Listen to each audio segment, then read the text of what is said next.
Hey YouTubers, rivaLxfactor, and I just spawned into Seine Rush, and our team already has the first 2.5 bombs down. The building I'm in right now is called Green, and it is a great place to stand, to defend in Conquest, and a great place to defend and attack on Rush. I'm going to work my way to Blue Building now, which you're going to see me jump into. It's very important that you clear out these two buildings and the one I'm looking at across the street. That guy just got caught victory crawling. I saved him from a rubble death, it looked like, anyway. So there's a couple of thought processes here. Your team does need to push back where the C Conquest flag is. That's very important because that keeps you from getting back raged right where I'm at now. So it's important to have a good balance of that. Don't just zerg to the flag, because you're going to get bottled in by the bad guys, and you're just going to absolutely get destroyed. The building I'm in now, again, is called Green. I don't knife often. I was going to knife some more, but the server wouldn't let me, so might as well give him the hipfire hose down. And then the other guy I'm about to kill right now is actually in the mumble with me, B minor. But he can't get on my team, so you're going to hear us kind of shit-talking in the background. So I've cleared this building out now. I'm seeing red dots underneath me. You know, and they're all over again. Where did they come from? That C Conquest flag spot. That's so important to take that. So with me just spawning in, I figured I'd kind of take a run at these couple buildings. But if I had to do this over again, I would try to hold that lane down by myself. Because the other day I did a Bazaar Conquest, or I'm sorry, a Bazaar Rush kind of thought process tutorial. That outside lane and how important it is. Well, this map, it's that C Conquest spawn area that I'm kind of looking at now. I can't tell you how important that is, because it protects what you gain. In Rush, it's about establishing positions and not losing them. You can have 8 million guys in the bomb or around the bomb, but if they get that back flank on you or that side rage or that back rage on you, you just got wiped off. Now you're spawning back at the starting spot, and that is the absolute worst thing that you can do in Rush, is spawn all the way back. Now I'm in D building. We label as D1, D2, D3. And this is the third building that you really have to clear out. Now I see I've got teammates across the street, and I'm doing my best to get these guys off bomb and keep them off bomb and see if we can get a set here. But this is one of those things where there's kind of a Zerg mentality here where everybody looks the same way. If you're in a building and you see there's 4 or 5 teammates looking out at the street, watch the door. You would be amazed at how many kills you can rack up and see there's red dots beneath me. Everybody's dying. No one's really looking. I grenade the rubble spot because there's a spot that people are always hiding, but not today. And they're in my building. I already know they're in my building because people are dying. I'm counting in my head, you know, how much time I have before I have to reload and turn around and worry about people breathing down my neck. So if you see, you know, that's another thing about being medic, is you always see these symbols of people being dead. That helps you out so much to determine where the bad guys are. And here's a 3-man rush. You know, those guys probably did that 2 or 3 times already based on, you know, the dead people underneath me. And it's something that, step up. Be that guy to watch a flank. Be that guy to watch a door. And you will be rewarded. That is PTFOing. And people say, well, X-Factor, you never set bombs. My way of PTFOing is setting up a lane and protecting the guys who go after the bomb. I don't need that glory. Somebody else could take that. Somebody else that prides themselves on setting those bombs, because that's a dirty job. That's a very dirty job. What is my skill set? Protecting the lane. I know my role, and it's to watch lanes, set up lanes, and coverages. And these guys are in blue and green like rats again. And now we're getting RPG'd or 320'd or something like that. So I'm pillaring here to kind of protect myself. Teammate above me dead.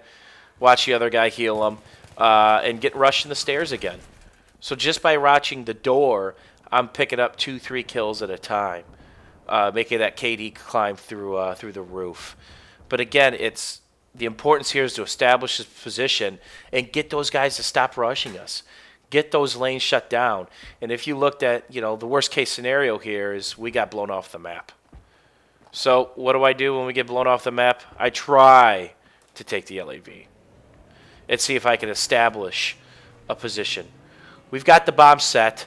Now my question is, how quickly can I get back to that just to lob shots into the bomb? Not rush the bomb, sit right here and lob shots. That is all you have to do. They're going to hit the wall. They're going to hit the boxes, but you're going to get hit markers, and you're going to kill anything that rushes the bomb. But we got it. The team did what they had to do. So on to the next bomb. So what's the worst thing I can do with the LAV now? Run past these buildings because there's 8 million bad guys. It takes 2 RPGs in the butt, maybe 3 because I've got reactive, and I'm done. 2 to disable me for sure. 1 to eat the reactive, 1 to disable me. So it's very important. This is Death Alley. And here's my thought process here. If you don't have infantry clearing that up, back out and go the other way. Attack the buildings from another angle. If they want to stay back there and camp, go the other way. Because again, are they really defending the bomb way back there? On a high-ticket server, there's not a lot of chance to defend anyway. But, you know, it makes it a heck of a lot easier if they're back there camping those 2 or 3 buildings. You just move on. So now I've got 0 to little threat behind me. If I would have gone that route, I would have had high threat behind me. Armor's like a chess piece. I can't preach that enough. Treat it as such. If you're in danger, back out. If you see 2 or 3 red dots behind you, back out. You don't know if they're support players or engineers. And what you're going to notice in most maps, the longer you stay in a vehicle, the more people are going to spawn engine support, as they should, and try to take you out. People only want to be armor and tank raped so long in this game before they actually do something. I know I'm that way. If I'm getting armor bombed, I'm either going to get in a tank, an LAV, or spawn NG and try to fix the problem myself. Hopefully the teammates do the same thing. So that's one tip I have for you guys, is if you're getting destroyed by armor, guys, shut you down, locking out lanes. It's simple. Spawn NG, spawn support, help your team. Now, one thing I do have is I have the anti-armor shells, which is great for knocking down rubble in one shot. But it's not the best for this map. It'd be nice to have another secondary because there are no vehicles. And there I go getting a double bagger, triple bagger on them rubble kills. Those are always fun, aren't they? So, you know, clearing out the known spots, kind of pre-firing some spots where I know people are going to pillar.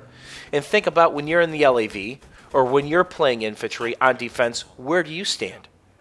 Where do you see your teammates standing? That should help you determine where to lob just a couple shots to see if you get hit marker. Now, of course, in the buildings on the right, there are always 2 or 3 guys standing there because that's great cover. So lob a whole volley, see what happens. And again, I can't preach this enough, always have an out route. I'm getting javelin locked, and I don't want to get locked again because I won't be able to break it. I've still got 3 of my 4 reactive up, so I'm going to sit back here for a couple seconds until my smoke pops back up. A lot of people make this mistake where they get javelin locked, they blow their smoke, and they just sit there. No, they can lock you again, and you can't blow that smoke again because the javelin has a quicker reset timer than your smoke does. So know if there's 1 or 2 javelin users, you got to play it a little bit safer. If there's just one, you can use items to pillar them and that locking sound, and you'll see me here cutting back and forth in this main lane once I get going. And there it is, the elusive kill assist 100. They don't happen every day, but when they do, they seem to happen to me. So here's my backup route. I'm going to repair my tank, my LAV, in safety. I've got friendlies addressing 2 of the 3 major lanes, so I'm not in too much trouble back there. Try not to get disabled. It's bad news bears. And I believe that happens to me a time or 2 in this match, and I kind of pull it back in kind of a risky area. And I don't know how I didn't kill that guy because I just spammed the shit out of him. So this LAV, you don't need this to win this side. If you give it up, and you cough it up, I did a video on coughing up the tank and the armor, it's almost impossible to win this side if you cough up the LAV because there's only 1 piece of armor. If they have it and you don't, it's going to be bad news bears. This is my left lane push, and this is where I kind of want to work my way around to because, again, I want to control 1 whole lane with the LAV. I want to shut 1 down. I want to bottle in the defenders. If I bottle into defenders, that keeps our team from getting flanked because we're at the point now where there's only 3 major lanes. This one, the one I'm looking at now, and then over there in the glass building, the office building. That's it. If you can shut down 2 of those, you're good to go. Your team's going to have it a heck of a lot easier, and they can breach from these side lanes. And that's the way you want to really enter this because the other one is a tiny-ass hallway where you can just get 320 spammed and whatnot. And see, I blew the smoke just in time for that javelin. So when you're in, and that's another tip I have for you, When you're on city maps, or you think the lock is hot, and what I mean by hot lock, I mean you think that guy with the javelin's right next to you, have your finger on that smoke key. The second you hear that dit, dit, dit, dit, dit, hit it. Don't wait, don't delay, and I'm in a little bit of trouble here. I literally have my finger hovering over the enter vehicle key because my friendlies around me are dying, and there's a little spawn beacon action going on, but not a lot of friendly action. They're all across the street, which is a good spot. They're all trying to camp that building across the street, but nothing really around me. So again, I could have gotten my LAV stolen there. That wouldn't have been good. I would have coughed it up. But you don't want to lose this thing on a timer again and risk not getting that back for the rest of the match, basically. This is the lane I'm using to pillar now to break those lock-ons. This you can pillar. Now, the thing you have to remember is, and watch for, is are they dropping mines behind me? Can they sneak an RPG behind me and knock off my reactive? And there I get B minor with a rebel kill, and the shit talk begins between the two of us. So be mindful of those things. If somebody's getting behind you, just run him over. Just squish him like a little bug, and boy does it feel good. So when I did the Bizarre Rush tutorial for defense and offense, there's a lane that stuck out. That far A lane on those second set of bombs. Well, this is the lane that's of utmost importance on the last set of bombs. So what I'm in. So if you're an infantry player, flood this. Help your LAV driver out. Help put pressure on the defenders. If you take this lane and you flood it and you keep them from rushing out, 9 times out of 10, you will win this last bomb. Now again, this is a high ticket server. Keep that in mind. This game would have already been over. And the reason why it's not over yet is because we're not taking that lane. We're getting caught up trying to go through a single choke point that's the width of a doorway. Actually, 2 doorways, because there's one at the bottom, one at the top. So if you want to make life easy on you, take your squad, take your group, or if you're just in a pub, go there yourself. Go rock and roll. We actually don't end up winning this round. And now I'm being chased by an EOD bot, and no one seems to notice. I got mines in front of me still. And I'm in a little bit of trouble. I'm trying to back up to get angle on this thing, and it's not happening. So now I need to kind of pillar this guy because he's going to get the best of me. And I thankfully get it because he would have killed me. EOD bots hurt.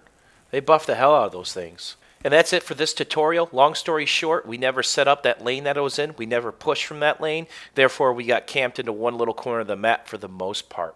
Hopefully, you guys enjoyed that. Hopefully, that gives you guys some options and opens up your thought process next time you play Seine Rush Assault on the last couple sets of bombs. Thanks again, YouTube, and we'll see you soon.